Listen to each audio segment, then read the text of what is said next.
안녕하세요. 한 번에 합격한다. 원샷 원킬 전산회계입니다. 이번 강의는 전산회계 1급 특별 회차 91회 1강으로서 이론을 진행할 수 있도록 하겠습니다.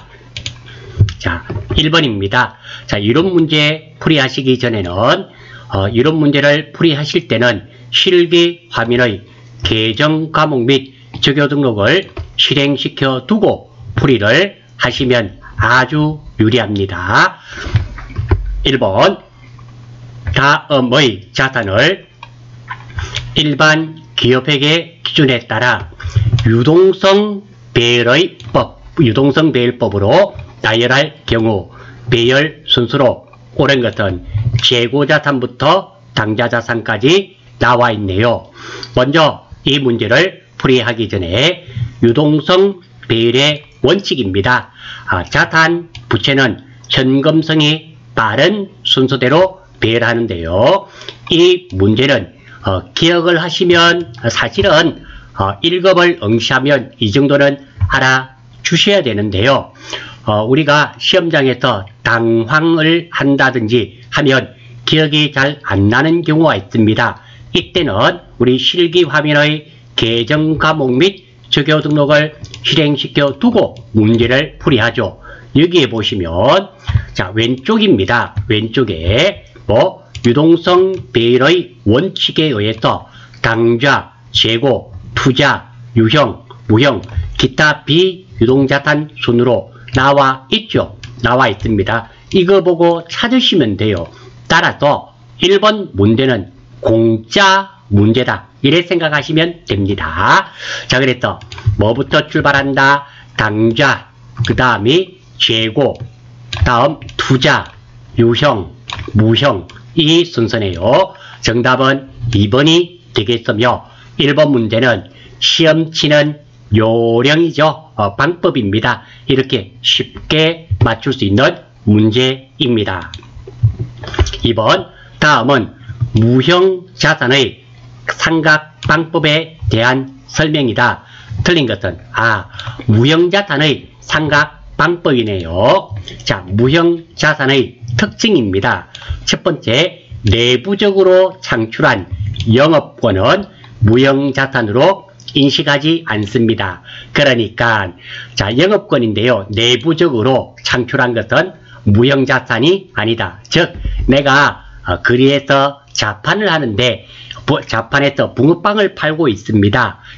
이 자리에서는 붕어빵 나만 팔 수 있다. 영업할 수 있는 권리가 있다.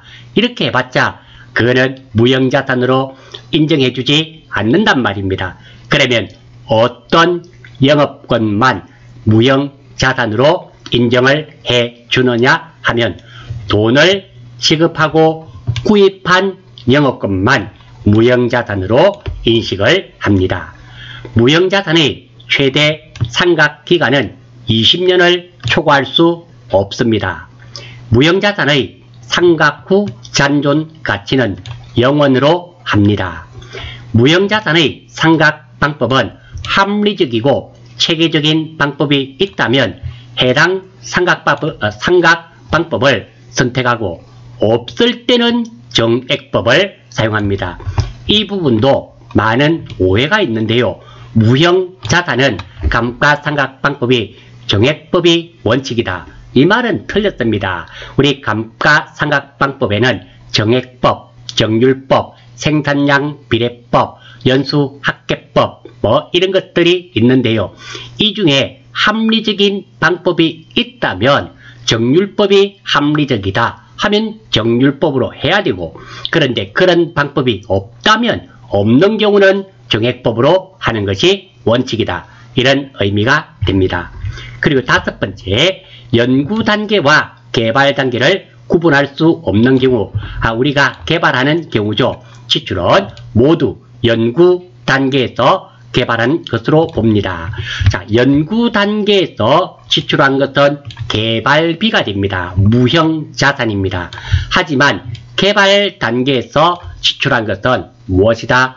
경상연구 개발비가 됩니다. 경상연구 개발비가 되는데요. 비용이죠. 이렇게 연구 단계와 개발 단계가 애매한 것이 있습니다. 이럴 때는 뭐 연구 단계, 말씀을 잘못 드렸네요. 거꾸로 했습니다. 연구 단계에 한 것이 경상 연구 개발비고요. 개발 단계에서 들어간 것이 개발비가 됩니다. 제가 말을 거꾸로 했습니다. 죄송합니다. 개발비가 무형자산이죠. 연구 단계에서 지출한 경상 연구 개발비는 비용이죠. 비용이 됩니다. 그래서 연구 단계와 개발 단계를 구분할 수 없는 경우는 연구 단계에서 발생한 것으로 본다. 즉 경상 연구 개발비로 하겠다. 이런 의미가 됩니다. 자, 이 내용을 알고 보기 한번 보겠습니다. 취득 원가에서 상각액을 직접 차감하는 직접 상각법을 사용하는 경우 재무상태표의 무형자산은 미상각잔액으로 보고된다. 말이 조금 어려워 보이는데요. 자주 쓰는 말은 아닙니다. 자, 이게 무슨 말이냐면 우리가 감가상각, 우리가 장부가액 한번 예를 들어 보겠습니다. 우리가 차량 운반구 2천만원을 주고 구입을 했다고 가정을 하겠어요. 5년입니다. 감가상각 정액법을 해서 1차 년도에는 그러면 400만원이 감가상각이 생길 겁니다. 2차 년도에 감가상각 누계액은 400만원이 또 생기니까 얼마가 된다? 800만원이 됩니다. 이때 장부가액은 어떻게 됩니까? 취득원가에서 감가상각 누계액을 빼서 1600만원이 되겠죠. 장부가액. 여기까지 보신 게 이겁니다. 그런데 지금 이게 무엇이냐면 무형자산입니다. 직접 상각법을 선택하는 경우는 이렇게 된단 말입니다. 이 2천만원이 무형자산이라 가정하겠습니다.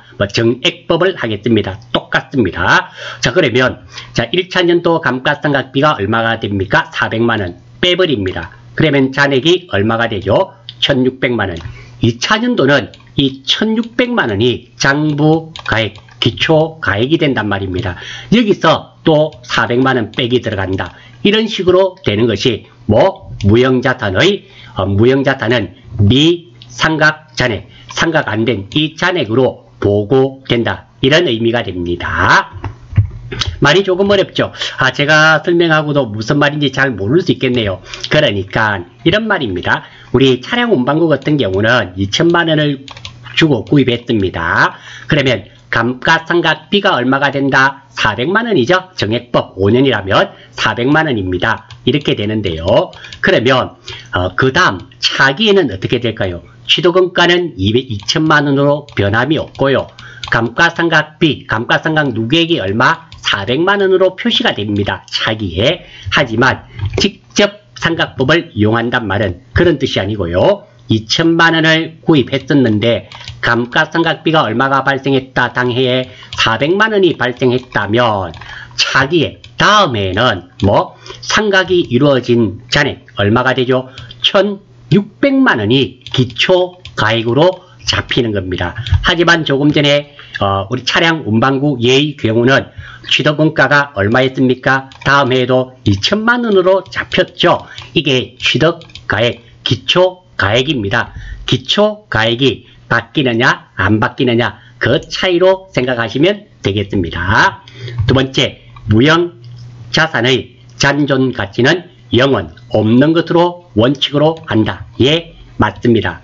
무형자산의 상각기간은 독점적 배타적인 권리를 부여하고 있는 관계법령이나 계약기간이 정해진 경우에는 20년을 초과할 수 없다. 예, 맞습니다. 무형자산의 상각방법에는 정액법, 정률법, 연수합계법, 생산량 비례법 등이 있다. 다만 합리적인 상각방법을 정할 수 없는 경우에는 이거 틀렸죠. 정률법이 아니라 정액법을 원칙으로 한다라고 했습니다.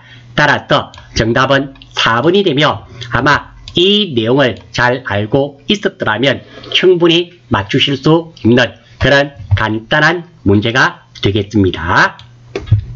3번, 다음은 한국이 1월 1일 취득한 기계장치에 대한 자료이다. 연수합계법에 의한 3차년도 감가상각비는, 자, 연수합계법 오랜만에 나왔네요. 요즘 왜 이런지 모르겠네요.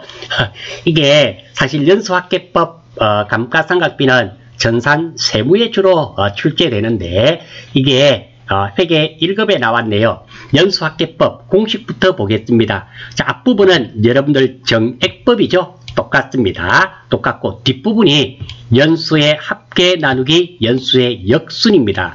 연수의 합계부터 한번 보겠습니다. 지금 몇 년입니까? 5년. 연수의 합계란 말은 5년이니까 1 더하기 2 더하기 3 더하기 4 더하기 5 하면 15가 됩니다. 그러니까 1차 연도는 15가 되고요. 그리고 연수의 역순이니까 이게 분자가 5에서 4, 3, 2, 1로 바뀌어가면서 곱해지는 겁니다. 그래서 취득원가가 4천만원, 내용연수 5년, 잠정가치가 취득원가의 10%, 그러니까 400만원이 되겠네요. 자, 그러면 1차 연도 감가상각비를 살펴보겠습니다. 취득원가 4천만원에서 400만원 빼는 거 아무런 문제 없죠. 그리고 곱하는 것이 1차 연도니까 연수의 합계는 15죠. 1부터 5까지 더하니까. 그리고 연수의 역순입니다. 1차 연도는 5가 됩니다. 계산해보면 1200만원이고요. 2차 연도는 이게 4로 바뀝니다. 그러면 960만원이 되며 3차 연도는 3년째에는 3이 되겠죠. 그러니까 720만원입니다. 자, 이 공식에서 가장 핵심적인 것은 연수의 역순이죠. 5, 4, 3, 2, 1로 바뀌어가면서 곱해진다라는 겁니다. 그 점 하나 포인트 잡으실 수 있도록 하고요. 그러면 이 문제의 정답은 4번 720만원이 될 수밖에 없습니다. 이거 계산은 제가 계산기로 다 두들겨 보았습니다. 여러분들도 계산기를 가지고 해보시면 되겠습니다. 4번 기업은 정상적인 영업활동을 계속적으로 영위할 것이라는 전제하에 역사적 원가주의의 근간이 되는 회계의 기본 가정은, 자, 첫 번째 회계의 기본 가정 중에 하나인데요. 무엇? 영업활동을 계속적으로 영위할 것이라는 전제입니다. 자, 이것도 가끔 출제됩니다. 자, 재무제표의 기본 가정이 있습니다. 기업 실체 가정, 계속 기업의 가정, 기간별 보고의 가정이 있는데요.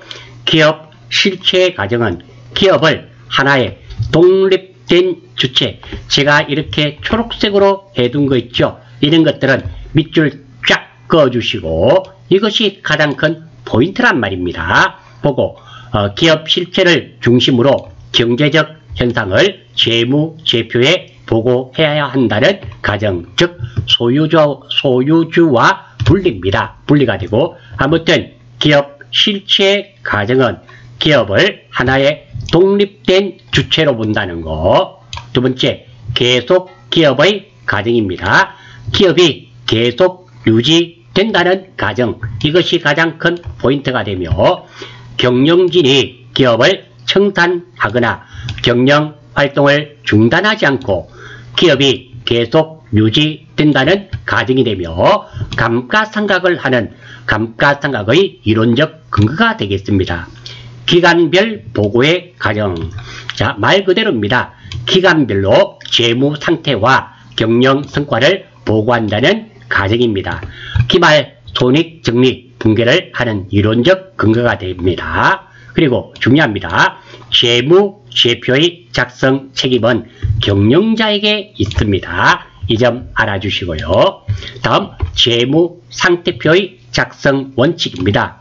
구분 통합 표시의 원칙, 총액 표시의 원칙, 1년 및 정상적인 영업 주기 기준, 유동성 배일의 원칙, 잉여금 구분의 원칙, 미결산 항목 표시 금지의 원칙, 구분 통합 표시의 원칙으로는 자산, 부채, 자본 중 중요한 항목은 반드시 항목으로 구분하여 표시하고 중요하지 않는 항목은 유사한 항목에 통합하여 표시하되 주석으로 기재하게 되어 있습니다.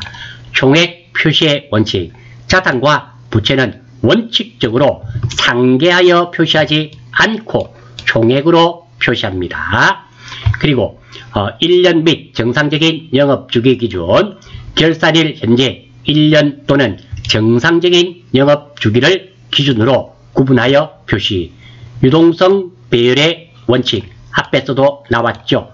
자산, 부채는 현금성이 빠른 순서대로 배열하게 되어 있습니다. 나머지는 여러분들이 한번 읽어보시고, 손익계산서의 작성 원칙입니다.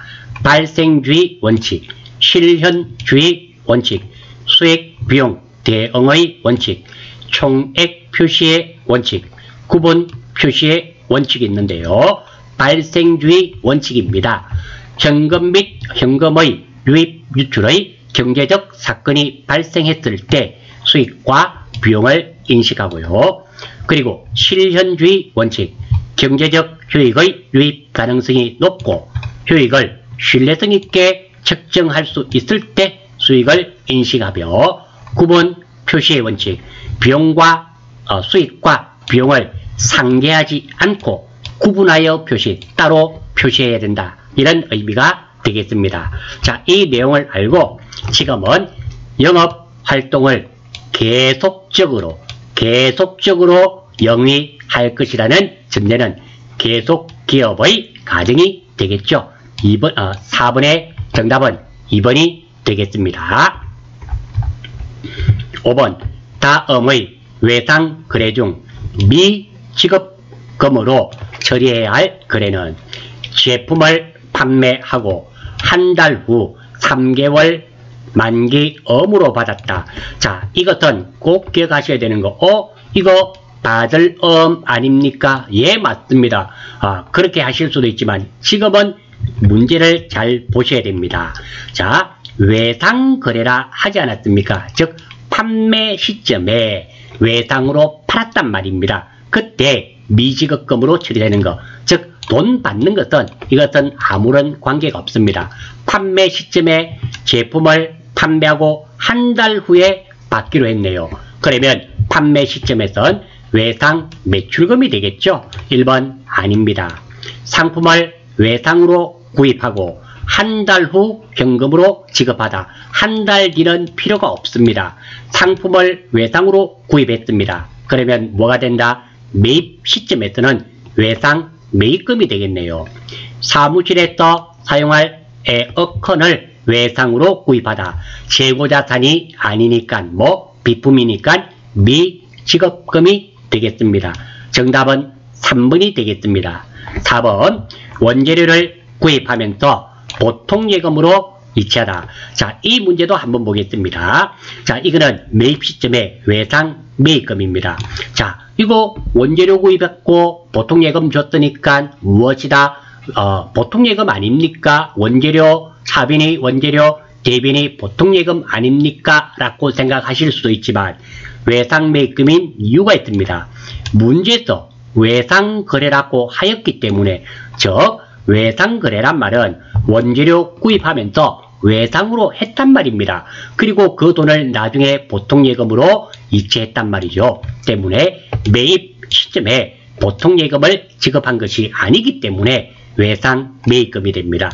따라서 정답은 3번이 되며 4번 보기는 조금 애매할 수도 있겠습니다. 하지만 5번 문제 정답 3번 찾는 것은 아무런 문제가 없습니다. 하지만 4번이 차변의 원재료, 대변의 매입 시점에서는 외상 매입금이 된다라는 겁니다. 왜? 문제에서 외상거래라고 했지 않습니까? 보통 예금으로 주면 외상거래가 될 수가 없죠? 없습니다. 참고로 드린 말씀입니다. 6번, 다음 중 자본잉여금으로 분류하는 항목을 모두 고른 것은, 자, 자본 계정들입니다. 자, 실무 문제에 아래의 자본 계정이 나오는 경우 반드시 반대 계정 금액을 조회한 뒤 상계 처리한 후 처리를 해야 됩니다. 아주 실수가 많은 부분입니다. 자본 계정들 한번 보겠습니다. 자본 잉여금이 있고요. 자본 조정이 있는데요. 여러분들은 자격증 취득하기 전까지 감자를 드셔야 된다 그랬습니까? 고구마를 드셔야 된다 그랬습니까? 감자 먹지 않는다 하더라도 감자 주세요 하셔야 됩니다. 왜? 그게 자본 계정들입니다. 감자 차익, 자기 주식 처분이익, 주식 발행 초과금, 그리고 반대 계정이 감자 차손, 자기 주식 처분 손실, 주식 할인 발행 차금. 이거 외에도 자주 접하는 자본 계정은 매도 가능증권 평가이익, 매도 가능증권 평가 손실, 이 자본 계정들입니다. 실무에 이런 계정 과목들이 나오면 신경을 많이 쓰셔야 되며 반드시 반대 계정을 조회를 하셔야 된다는 거 놓치지 않도록 하시고 별도 무려 5개 쳐 두었지 않습니까? 자, 한번 보겠습니다. 주식 발행 금액이 액면 금액에 미달 할인 발행되었네요. 그 미달하는 금액은 주식 할인 발행 차금이 되겠죠. 상법 규정에 따라 적립된 법정 적립금, 이것은 이익잉여금인데요. 이익잉여금 우리가 어떻게 되는가 하면 적립하게 되어 있습니다. 상법에 자본금의 2분의 1에 도달될 때까지, 다시 한번 더, 자본금의 2분의 1에 도달될 때까지 현금 배당액의 10분의 1, 10%죠. 10분의 1 이상을 적립하게 되어 있습니다. 다시 한번 더, 잉여금, 이익준비금이죠. 여기에 법정 적립금 있잖아요. 이익준비금에 대한 설명을 드리는 겁니다. 이익잉여금을 나중에 배당을 하게 됩니다. 근데 그 배당할 때는 법정 적립금이 있습니다. 그 이익준비금인데요. 그게 어떻게 되는가 하면 자본금의 2분의 1에 도달될 때까지 현금 배당액의 10분의 1 이상을 적립하게 되어 있습니다. 다만 주식 배당의 경우는 적립할 필요가 없다라는 거, 이익준비금에 대한 상법 규정도 알아주시면 가끔 한 번씩 출제가 됩니다. 알아주시면 참 고맙겠고요. 아니면 넘어가셔도 됩니다. 다음은 주식을 할증 발행하는 경우, 할증 주식 발행 초과금이죠. 발행 금액이 액면 금액을 초과하는 부분, 주식 발행 초과금. 자기 주식을 처분하는 경우 취득원가를 초과하여 처분할 때 발생하는 이익, 이게 자기 주식 처분 이익이 되겠죠. 이 중에 또 이것도 마찬가지입니다. 이 내용을 모른다 하면 어디서 찾아보면 될까요? 계정 과목 및 주교 등록에서 찾아보시면 됩니다.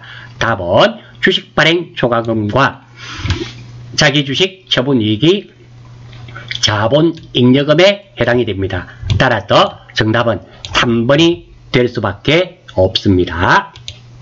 7번, 다음과 같이 제3자로부터 토지와 건물을 일괄 취득 후 공장 신축을 위해 건물을 즉시 철거하였을 경우 토지의 취득원가는 얼마인가? 단 모든 대금은 당좌 수표를 발행하여 지급하였다고 가정한다. 자, 이 문제 개념을 한번 이해를 해보겠습니다. 이 내용은 전체적으로 무엇인가요? 자, 우리 회사가 건물을 새로 하나 지을 겁니다.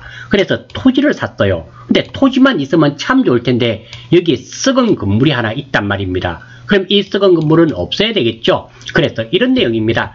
공장 건물을 지으려고 토지를 샀는데 그 위에 건물이 하나 있습니다. 이 건물은 안 사고 땅만 살 수 없잖아요. 그래서 한꺼번에 취득을 했습니다. 그리고 이 건물은 필요 없으니까 철거해야 되겠죠. 이 취득원가가 얼마냐, 이런 의미가 됩니다. 한번 보겠습니다. 건물의 공정가치는 1억, 토지의 공정가치는 4천, 철거비용 500, 토지에 대한 취득세 500. 당연히 취득세 사는 거 가격 안에 포함시켜야 됩니다. 두 번째입니다. 건물의 철거비용, 이것도 포함시켜야 됩니다. 자, 그러면 언뜻 보면 이 문제는 5번을 답을 하기가 4번이죠. 이거 정답을 하실 확률이 많네요. 왜? 밑에 거는 읽지도 않고 이거 보니까 1억에 요거 4억 5억에 아따 요거 더하니까 5억 천. 정답은 4번. 내년에 다시 만나요. 이래 됩니다. 10월 달에, 12월 달에 다시 만나요. 이렇게 되어버립니다. 아닙니다. 잘 보셔야 됩니다. 일괄 취득함으로써 제3자에게 지급한 금액은 얼마입니까? 4억을 주고 사지 않았습니까? 그러니까 5억짜리를 얼마 주고 구입을 했다? 4억을 주고 구입을 했습니다. 그러면 나는 건물 플러스 토지의 가격이 얼마짜리입니까? 4억입니다.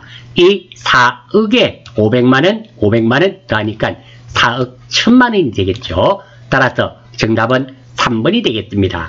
자, 토지와 건물을 일괄 취득 후 건물을 취득 시 철거한 경우 건물의 취득 원가와 부대 비용은 일괄 취득한 토지의 취득원가에 가산하게 되어 있습니다. 그러니까 이런 말입니다. 내가 필요한 것은 땅입니다. 그런데 어쩔 수 없이 건물이 있었어요. 이 건물을 버려버렸습니다.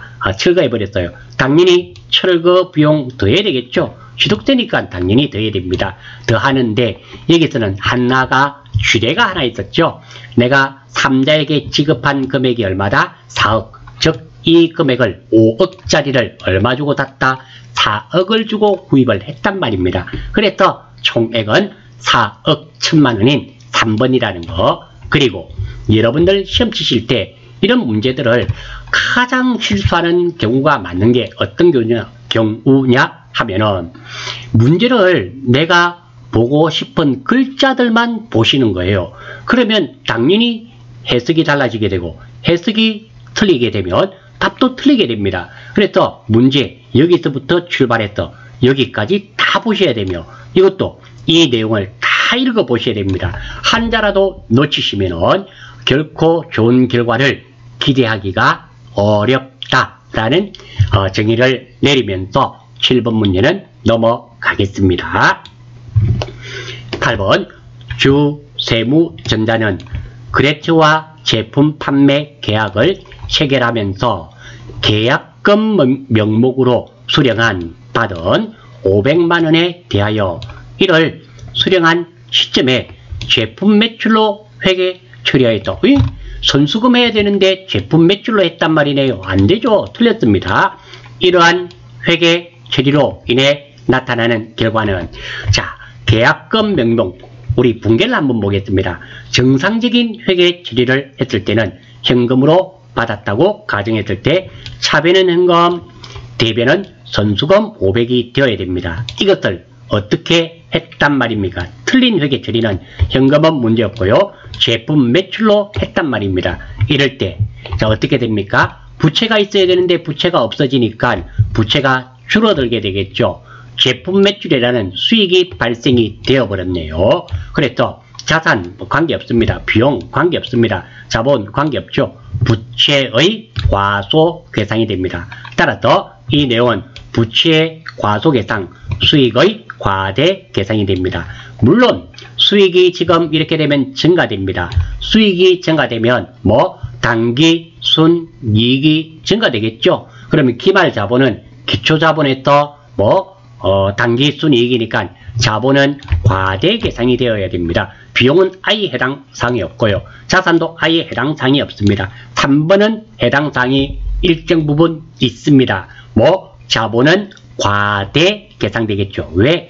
수익이 발생되고 수익이 발생되었단 말은 수익이 증가됩니다. 그리고 수익이 증가되면 단기 순이익이 올라가겠죠. 단기 순이익이 올라가게 되면 기말 자본은 기초자본 플러스 단기 순이익인데 단기 순이익이 증가되니까 기말 자본이 증가되지 않습니까?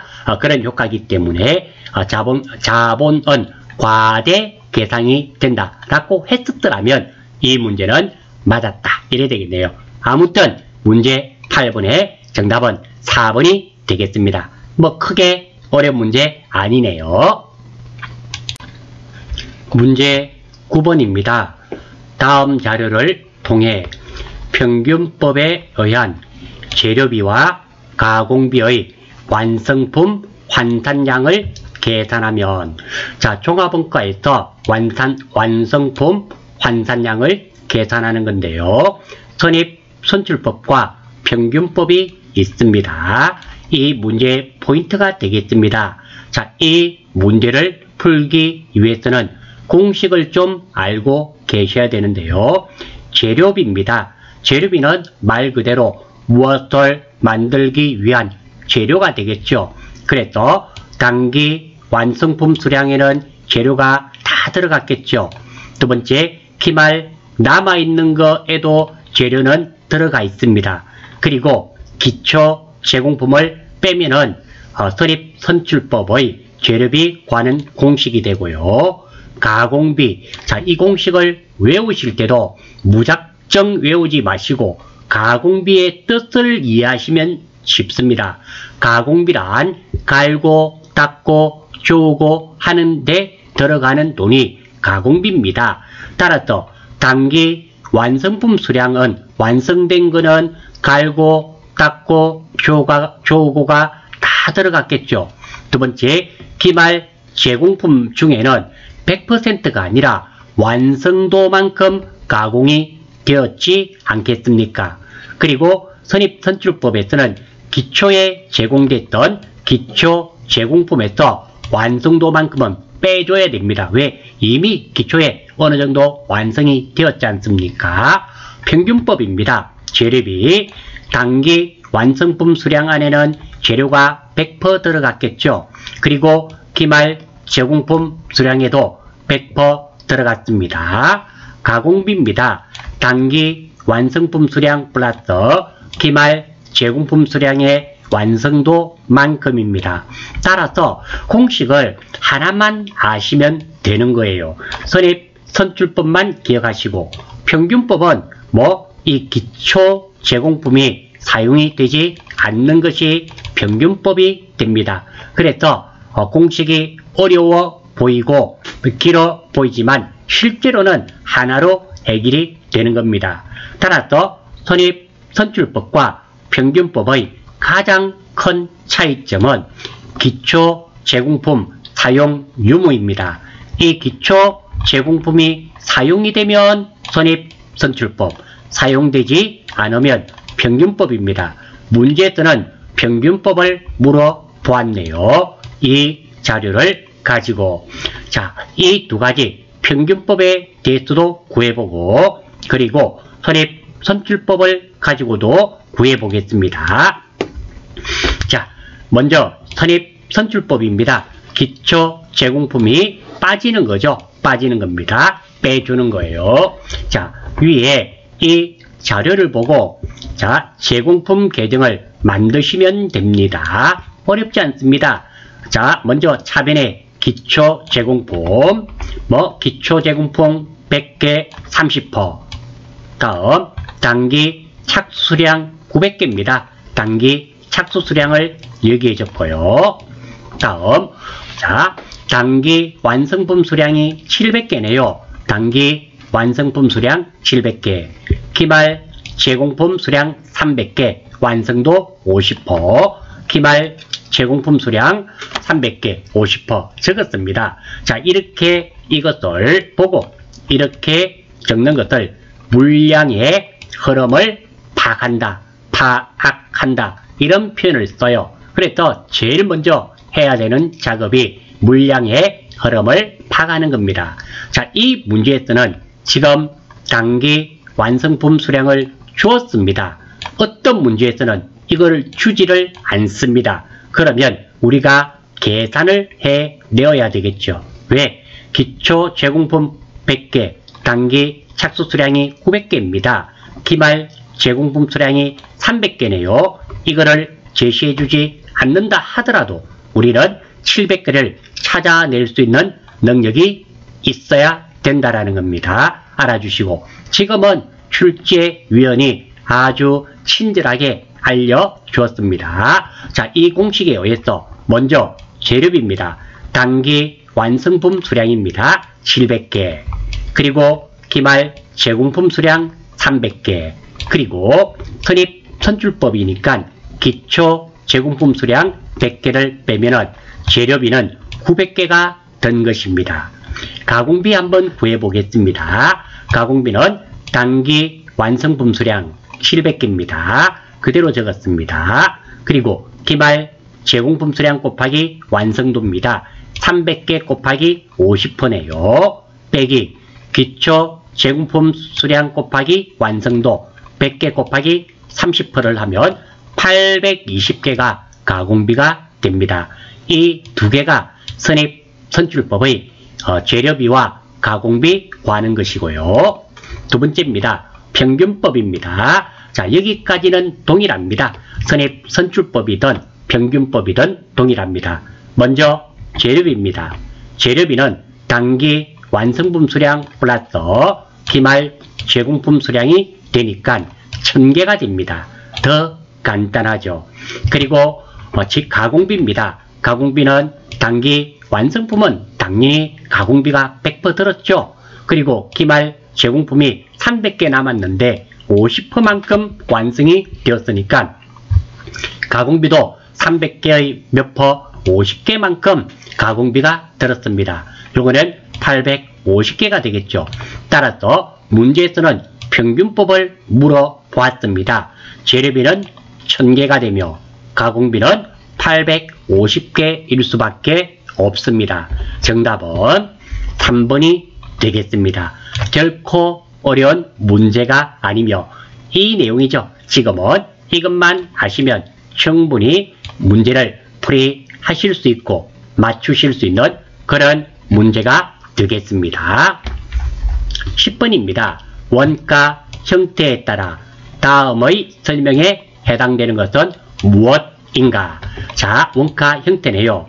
자, 원가 형태는 고정비, 변동비, 준변동비, 준고정비가 있는데요. 고정비는 많이 생산하든지 적게 생산하든지 항상 일정하게 들어가는 원가가 고정비가 되며 가장 대표적인 예로서 임차료라든지 보험료라든지 재산세라든지 감가상각비 등은 항상 발생하는 겁니다. 아예 생산하지 않는다 하더라도 발생이 된다라는 거예요. 변동비는 많이 생산하면 많이 들고 생산하지 않으면 하나도 들어가지 않는 원가입니다. 대표적인 예가 직접 재료비죠. 아예 생산하지 않으면 아예 안 들고 많이 생산하면 많이 비례되게끔 많이 듭니다. 직접 노부비가 여기에 해당됩니다. 자, 준변동비와 준고정비가 있는데요. 이 두 가지를 조금 혼돈하시는 분이 있습니다. 자, 어떻게 되는가 하면 자, 핵심적인 말입니다. 준변동비는 변동비의 성격이 강한 겁니다. 그러니까 일정 부분은 고정비와 변동비가 섞여 있는데 변동비의 성격이 강한 것이고요. 준고정비는 고정비의 성격이 강한 것입니다. 둘 다 변동비와 고정비가 섞여 있는 겁니다. 그런데 변동비의 성격이 더 많이 차지하면 준변동비, 고정비의 성격을 더 많이 차지하면 준고정비가 됩니다. 준변동비부터 살펴보겠습니다. 조업도가 0인 경우에도 일정이익이 발생하고 그래서 준변동비는 조업도가 0이라도 조금은 발생하고 그리고 조업도가 증가하면 거기에 비례하여 증가하는 원가 요소로서 전기요금, 수도요금 등이 해당됩니다. 자, 전기요금, 수도요금 이 정도가 여기에 해당이 되겠죠. 수도요금 아예 쓰지 않는다 하더라도 전기 내가 한 달 집을 비워 놓는다 하더라도 기본요금은 조금 내고 그리고 사용한 만큼 요금을 더 많이 냅니다. 여기가 준변동비가 되고요. 준고정비는 특정 범위의 조업도 수준, 관련 범위에서 일정한 금액이 발생하지만 관련 범위를 벗어나면 원가 총액이 일정액만큼 증가 또는 감소하는 원가가 됩니다. 자, 그림을 한번 살펴보겠습니다. 자, 변동비예요. 아예 생산하지 않으면 안 들죠. 그리고 생산을 많이 하면 많이 할수록 이렇게 비례하여 원가가 증가되는 것이 변동비. 고정비는 많이 생산하든 작게 생산하든 무조건 일정 부분은 듭니다. 들고 많이 생산하면 많이 드는 거겠죠. 이것이 고정비입니다. 자, 준고정비입니다. 자, 준고정비는 아예 생산하지 않는다 하더라도 이렇게 일정 부분 금액은 들어갑니다. 그리고 그 범위를 초과하게 되면 또 일정 부분 일정하게 발생되고요. 그리고 또 초과되게 되면 또 올라가서 그리고 일정 부분 발생이 되는 부분입니다. 준 변동비는 아예 이렇게 생산하지 않는다 하더라도 일정 부분 들면서 비례하면서 증가되는 거죠. 이렇게 증가되는 겁니다. 변동비입니다. 많이 생산하면 비례하게 많이 들어가는 금액이며 고정비는 많이 생산하든 적게 생산하든 똑같이 들어가는 금액입니다. 그래서 변동비와 고정비는 잘 출제가 안 됩니다. 왜? 쉬우니까. 이 두 가지가 잘 출제가 되는데요. 준 변동비는 아예 생산하지 않는다 하더라도 일정 부분 금액은 발생하고 그리고 많이 생산하면 비례하여 많이 든다는 이런 표현이 나오고요. 준 고정비는 특정 범위에서는 일정하지만 범위를 벗어나면 증가된다. 이런 표현이 나오게 된다라는 겁니다. 자, 이 내용을 알고 문제 보겠습니다. 수도 요금의 원가 형태는 이거 준 변동비가 되겠죠. 모른다 치고 사용량이 없는 경우에도 발생하는 기본 요금과 조업도 사용량이 증가함에 따라 비례적으로 납부액이 증가하는 추가 요금으로 구성되어 있다. 그러니까 아예 사용하지 않는다 하더라도 일정 부분은 들고 준 고정비 아니면 준 변동비입니다. 두 번째, 조업도 사용량이 증가함에 따라 비례적으로 납부 금액이 증가된다. 이런 그림이 되겠죠. 그래서 정답은 4번이 되겠으며 10번 같은 문제는 아주 쉬운 문제이며 시험에 아주 자주 출제되는 그런 내용이니 반드시 익혀주시기를 바랍니다. 11번 다음 자료를 이용하여 제조 지시서 1의 제조 원가를 계산하면 제조 지시서 1입니다. 이것의 제조 원가를 계산하면 얼마인가? 단 제조 간접비는 기계 작업 시간을 기준으로 배분한다. 자, 일단 우리가 제조 원가입니다. 제조 원가는 직접 재료비, 직접 노무비, 제조 간접비를 더한 금액이 제조 원가가 됩니다. 그러니까 우리가 문제를 풀 때 제조 지시서 1의 제조 원가를 계산하라 그랬습니다. 즉 이것의 금액을 구해야 되는데요. 직접 재료비, 직접 노무비, 제조 간접비를 더한 금액이 되겠죠. 이거 두 개는 나왔으니까 핵심은 이 제조 간접비가 얼마인가를 알면은 쉽게 이 문제를 해결할 수 있습니다. 그림은 문제 자체는 어렵게 생겼지만 실제로는 이 금액만 구하면은 이 세 개 더하면 되니까 쉽게 답을 찾으실 수가 있습니다. 그러면 이 금액은 어떻게 구하느냐? 문제에서 나와 있지 않습니까? 기계 작업 시간으로 기계 작업 시간을 기준으로 배분한다 그랬습니다. 자, 기계 작업 시간이 여기 있네요. 자, 제조 간접비 이겁니다. 그러면 이거 가지고 구할 수 있겠네요. 3000시간에 150만 원이 들었습니다. 그러면 기계 작업 시간당 제조 간접비는 150만 원 나누기 3000시간을 하면 되겠네요. 시간당 500원이 들었습니다. 1시간에 500원이 드네요. 그러면 제조 지시서 1은 몇 시간을 작업을 했습니까? 200시간. 따라서 500원 곱하기 200시간이 되겠네요. 그러면 10만원이 됩니다. 즉 이 금액이 얼마가 된다? 10만원. 이 문제의 정답은 10만원이 아닙니다. 문제에서 제조 간접비는 얼마인가 라고 물어본 것이 아니죠. 제조 원가를 계산하면 이 세 가지를 다 더하면 되겠네요. 29만원에 10만원을 더하니까 정답은 1번 39만원이 될 수밖에 없는 그런 상황입니다. 정답은 1번인데요. 11번 문제도 많은 학생들이 어려워하고 일단 생긴 문제가 느낌이 거부감을 가집니다. 그런데 문제를 천천히 하나씩 보시면서 이해를 하시면 생각보다 어렵지 않다라는 겁니다. 이런 문제가 나오면 일단 거부감을 가지시는데 그렇게 하지 마시고 문제를 하나씩 차분하게 따져보시면 이거 나누기와 더하기 곱하기만 하실 수 있으면 충분히 쉽게 맞출 수 있는 그런 문제에 해당됩니다. 다음 12번 다음 중 보조 부분의 원가 배분에 대한 설명으로 가장 옳은 것 찾는 거네요. 사실 종합 원가든 개별 원가든 뭐 원가 제조 간접비의 배분이 가장 핵심입니다. 한번 보겠습니다. 자, 제조 간접비 배분에는 세 가지가 있죠. 직접 배분법, 상호 배분법, 단계 배분법이 있습니다. 직접 배분법은 보조 부분 용역 간의 수수관계를 완전히 무시하고 배분하는 방법입니다. 장점으로는 배분 방법이 가장 간단하고 단점으로는 배분 방법이 쉬운 반면에 원가가 정확하지 않다는 단점이 있습니다. 그런 반면에 상호 배분법은 보조 부분 용역 간의 관계를 완전히 고려하여 배분하는 방법입니다. 그렇기 때문에 가장 정확한 원가가 구해지고요. 단점으로는 배분하는 방법이 가장 복잡합니다. 어렵습니다.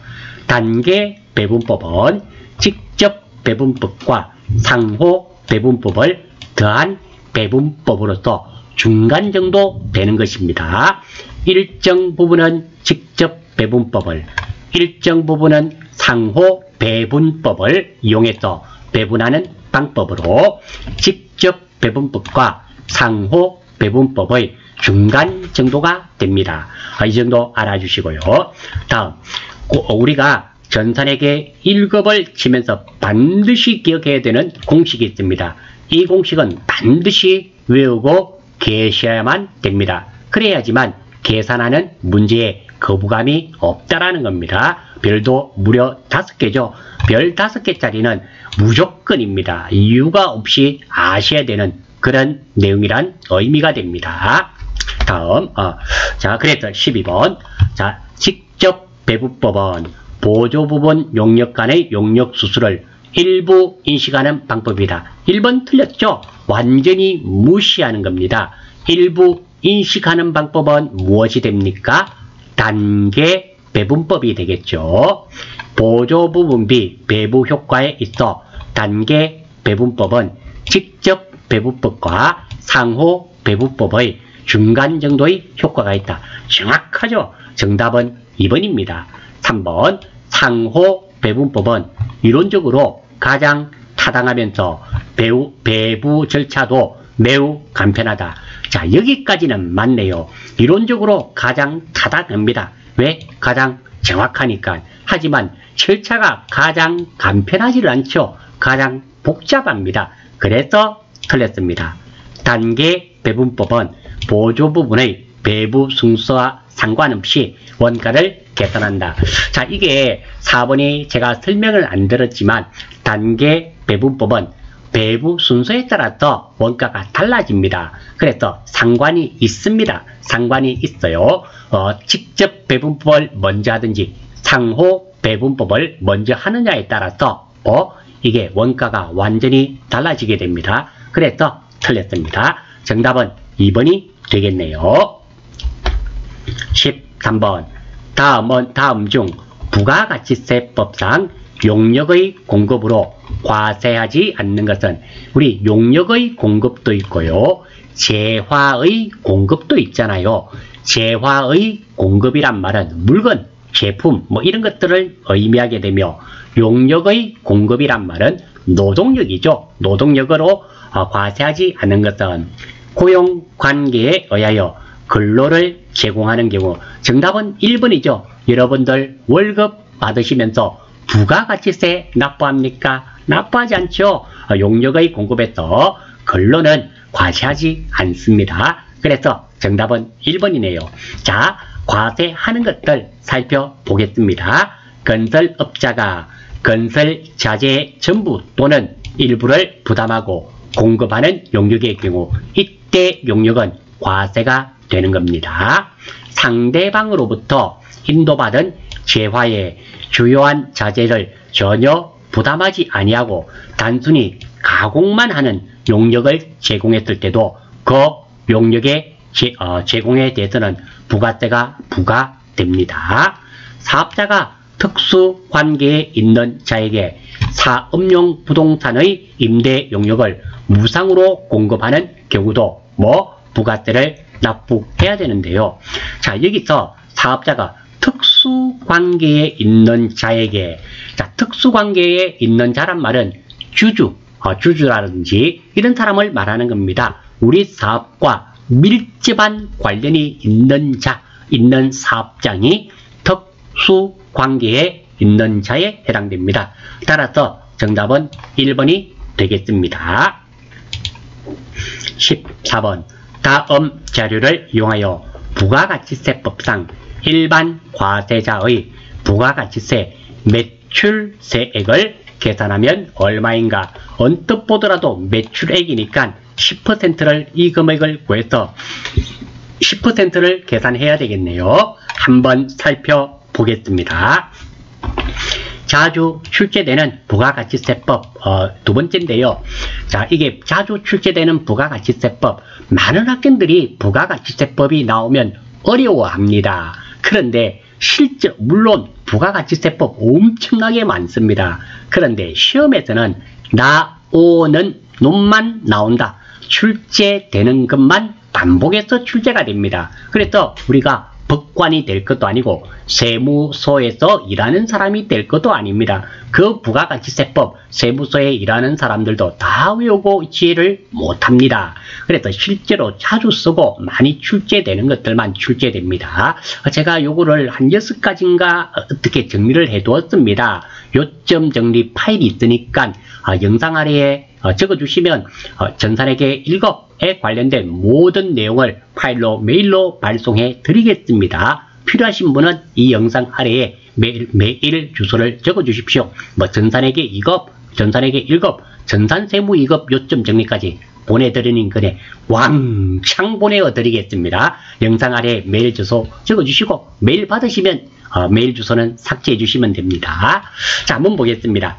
자, 전자세금계산서는 발급일의 다음 날까지 전자세금계산서 명세를 국세청장에게 전송을 해야 됩니다.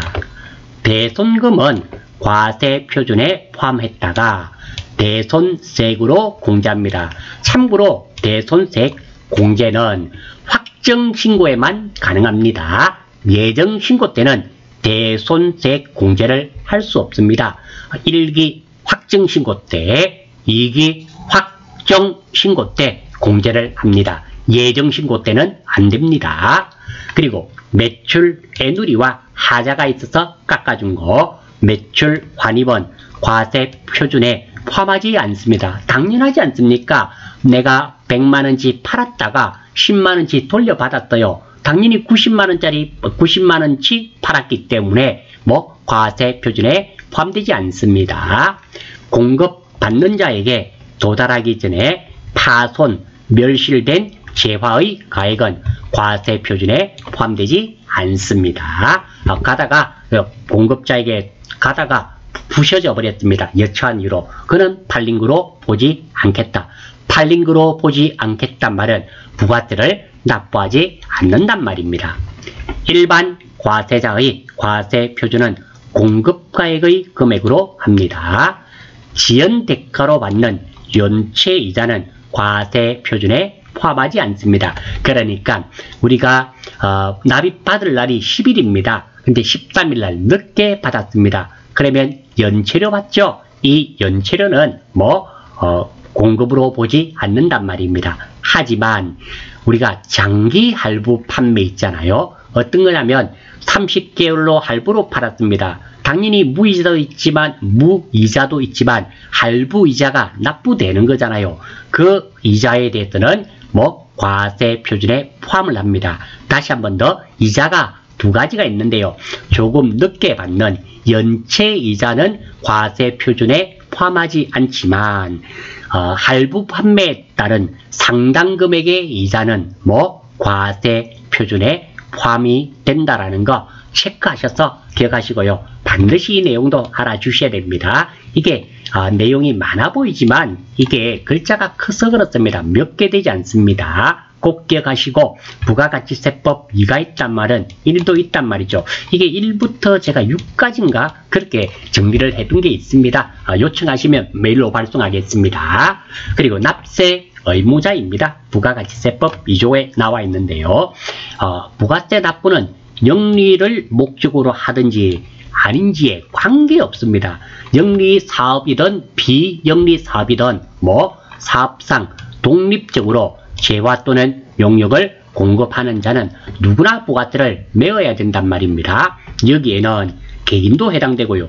여러분들 물건 사면서 생각은 안 해보셨겠지만 거의 대부분의 물품에는 부가세가 있습니다. 여러분들 저도 마찬가지입니다. 부가세 다 물건 사면서 부가세 포함 금액을 납입하고 있었던 겁니다. 그리고 개인도 해당되고요. 국가도 해당되고 지방자치단체도 해당되고 지방자치단체 조합도 해당이 됩니다. 사단도 해당이 되고 기타 단체도 다 포함이 됩니다. 예를 한번 들어볼게요.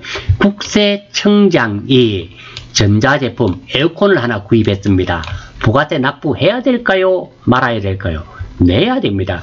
우리 문재인 대통령님이 차를 하나 구입을 했습니다. 부가세 납부해야 될까요? 말아야 될까요? 내야 됩니다.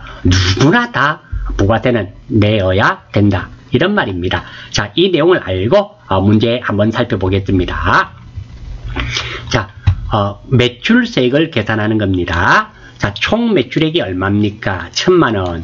그런데 매출 할인이 있네요. 매출 할인은 깎아준 거잖아요. 그러니까 이만큼은 빼줘야 되겠죠. 그러면 800만원치를 팔았네요. 요것만 있다면 납부해야 되는 세금은 얼마가 됩니까? 10%니까 80만원을 납부해야 됩니다. 그런데 대손세 공제받는 게 있네요. 5만원을 공제받습니다. 그러면 80만원에서 5만원을 빼면 얼마를 납부하면 될까요? 75만원. 정답은 1번이 되겠네요. 자, 이 문제 크게 어려운 문제는 아니었고요. 이 부가가치세법도 꼭 좀 익혀주시기를 바랍니다. 자, 15번 마지막 문제네요.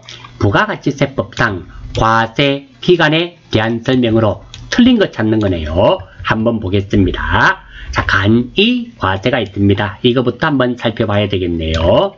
개인 사업자 중 연간 매출액 공급 대가가 4,800만원이 되지 않는 사업자입니다.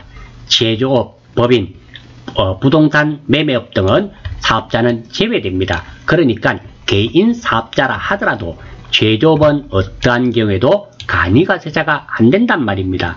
그리고 법인은 어떠한 경우에도 간이과세자가 안 된단 말입니다. 부동산 매매업도 어떠한 경우에도 간이과세자가 안 된단 말입니다. 업종으로는 개인 소비자를 대상으로 하는 소매업입니다. 도매업은 어떠한 경우에도 간이과세자가 안 됩니다. 부동산 임대업 중 일부 서비스 전문직이 여기에 해당이 되고요. 그리고 과세기간은 우리가 일반 사업자는 1기 예정, 1기 확정, 2기 예정, 2기 확정 이렇잖아요. 그런데 개인 사업자는 1월 1일부터 12월 31일까지를 내년 차기 1월 25일까지 신고와 납부를 하면 됩니다. 그러니까 1년에 몇 번 한단 말입니까? 한 번. 일반 사업자는 몇 번? 4번. 이렇게 됩니다. 다음, 납부 의무 면제입니다. 공급 대가가 3천만원 미만인 경우 부가세가 면제됩니다. 그러니까 4,800만원인데요. 내가 2천만원씩 팔았다. 그러면 면제, 부가세 받은 것은 먹고 살아란 말입니다. 사실 생각 한번 해봅니다. 연간 3천만원치를 팔았다고 가정을 해봐요. 그럼 한 달에 한 250만원치의 매출이 있었습니다. 그러면 재료비 빼고 250만원의 절반 재료비 빼고 임대료 내고 전기세 내고 그것만 해도 못 먹고 삽니다. 그래서 이 간이과세자에게 혜택을 주는 겁니다. 그런데 지금 우리 코로나가 왔잖아요. 이게 4,800만 원인가 지금 한시적으로 오른 것으로 알고 있습니다. 이게 뭐 요거는 지금은 당연히 출제가 안 되겠죠. 다음입니다. 원칙적으로는 지금 현재 3천만 원인데 이렇게 특수한 경우에는 이 세법을 조금씩 바꾸어 줍니다. 지금은 정확한 금액은 제가 자신이 없네요. 지금은 4,800만 원까지 부가세 면제가 되는 걸로 알고 있습니다. 하지만 그는 올해만 이렇게 특수한 경우에만 해당이 된다라는 겁니다. 납부세액입니다. 공급가 곱하기 10%가 아니라 공급대가 곱하기 업종 부가율이 따로 있습니다. 각 업종마다 부가율이 다 달라요. 곱하기 10%를 납부하는 겁니다. 그리고 환급입니다. 일반 과세자는 환급이 되지만 간이 과세자는 환급이 되지 않습니다. 그리고 우리가 간이 과세자에게 부가세를 납부하고 재화를 구입을 했습니다. 그러면 부가세 납부한 거 매입세 공제도 안 됩니다. 간이 과세자에게 매입한 부가세는 매입세 공제를 못 받습니다. 이유는 간단합니다. 간이 과세자는 세금 계산서를 발급할 수가 없기 때문입니다. 이 내용 정도 알아주시고 여기 하나 더 있습니다. 부가세 신고 납부 기간입니다. 다음 달 25일까지입니다. 1기 예정은 1월부터 3월까지죠. 4월 25일까지 신고하고 그리고 4월 25일 날 신고도 하면서 납부하면 됩니다. 1기 확정 신고 기간은 4월부터 6월까지며 7월 25일까지 신고하고 납부하면 됩니다. 자, 그리고 2기 확정입니다. 10월부터 12월인데요. 다음 연도 1월 25일 날 신고하고 납부하면 됩니다. 물론 1월 24일 날 해도 됩니다. 1월 20일 날 해도 되고 한도 기간이 1월 25일 날 신고도 하고 납부해버리고 이것도 가능하단 말입니다. 자, 한번 보겠습니다. 자, 옳지 않은 것은 틀린 것입니다. 일반 과세자의 과세 기간은 1기와 2기로 구분한다. 그렇죠? 1기 예정확정, 2기 예정확정. 예, 맞습니다. 일반 과세자가 4월 25일에 사업자 등록을 신청하고 실제 사업 개시일은 5월 1일인 경우 5월 1일부터 6월 30일까지가 최초 과세 기간이 된다. 자, 2번이 틀렸습니다. 사업자 등록이 기준입니다. 사업자 등록이 발급이 언제 신청했습니까? 4월 25일에 신청하고 발급이 되었습니다. 그러면 4월 25일부터 6월 30일까지가 최초 과세 기간이 됩니다. 그래서 2번 틀렸습니다. 간이 과세자의 과세 기간은 원칙적으로 1월 1일부터 12월 31일까지입니다. 1년에 한 번만 하면 된단 말입니다. 간이 과세자가 배업하는 경우 과세기간은 배업일이 속하는 과세기간의 개시일부터 배업일까지로 한다. 어려운 말은 아니고요. 내가 이 경우 4월부터 6월까지인데요. 5월 5일날 배업을 했습니다. 과세기간은 언제다? 4월부터 5월 5일까지다. 그 말입니다. 과세기간의 개시일부터 배업일까지로 한다. 예, 맞는 말입니다. 따라서 정답은 2번이 되겠습니다. 자, 이름으로써 15번까지 문제는, 이론 문제는 마치는 것으로 하겠습니다. 수고하셨습니다.